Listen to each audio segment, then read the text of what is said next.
ভালো আছিস? হ্যাঁ ভালো আছি, তুমি কেমন আছো? হ্যাঁ ভালো আছি বাবা। সর্দি, তোদের বাড়িতে এসি নেই? আমি তো এসি ছাড়া থাকতেই পারি না।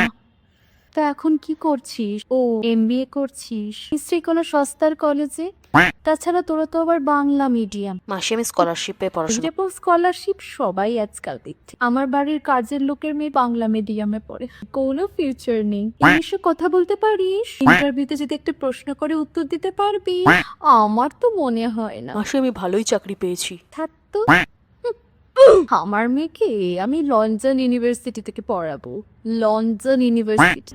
কি রে, তোর মেয়ে এলো না, তুই একাই এলি? কি করে আসবে বল? ও তো আর তোর মেয়েগুলোর মতো আদিবাসী কলেজে পড়ে না, একটা ভালো কলেজে পড়ে। হ্যাঁ, সেখানে তো শুনেছিলাম মাসি ডোনেশন দিয়ে ভর্তি হয়েছে। না জেনে না একদম কথা বলবি না, ওর ফার্স্ট লিস্টে নাম।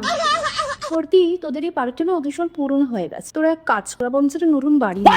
দেখি দেখি এই প্যান্ডেন্টটা নতুনই দিবছি, ডিজাইনটা খুব সুন্দর। হ্যাঁ মাসি, নিজের টাকায় কেনা আমার প্রথম ডায়মন্ড।